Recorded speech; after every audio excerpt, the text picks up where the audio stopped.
Rheumatoid arthritis. Rheumatoid arthritis அப்படிங்கிறது சின்ன குழந்தை முதல் பெரியவங்க வரைக்கும் வரக்கூடியது. ஆரம்ப நிலையில இந்த ருமட்டாய்டு ஆர்த்ரைட்டிஸ் சின்ன ஜாயிண்ட்ல வலி தொடங்கி வீக்கம் தொடங்கி பெரிய மூட்டுகள் வரைக்கும் பாதிக்கும். இதுதான் ருமட்டாய்டு ஆர்த்ரைட்டிஸ். இது ஏன் வருது, இதனால என்ன பாதிப்புகள்? கண்டிப்பாங்க. பொதுவாக பாருங்க, இந்த ருமட்டாய்டு ஆர்த்ரைட்டிஸ் அப்படிங்கிறது ஒரு autoimmune disorder. Autoimmune டிசார்டர்னா இது வரத்துக்கு ஒரு நோய் தொத்து கிருமி காரணம் கிடையாது.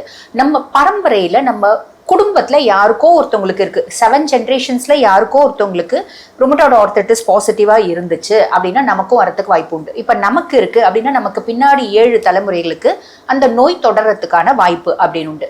இது ஃபேமிலியல் ஓரியன்டா இருந்தாலும் இது ஆரம்பிக்கிறதுக்கு அப்படின்னு ஒரு ட்ரிகர் வேணும். அந்த ட்ரிகர் என்ன அப்படின்னா, ஒன்று வைரல் காய்ச்சல் வரணும், இல்லை வைரல் சம்பந்தப்பட்ட எலும்பு நோய்கள் அப்படின்றது வரணும்.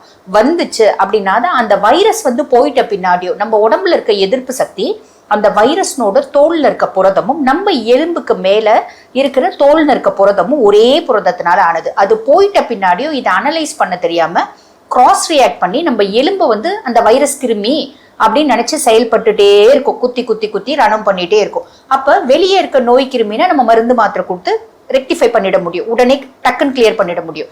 நம்மளோட எதிர்ப்பு சக்தியே இந்த நோய் அறிகுறிகளை கொடுக்கறதுனால இது ஒரு லாங் டைம் பாலியேட்டிவ் தெரப்பி அப்படின்னு சொல்லலாம். இது சின்ன குழந்தைகள்ல ஏன் வந்துருச்சுன்னா இது ஹார்ட்டை கூட பாதிக்கிற வாய்ப்பு இருக்கு.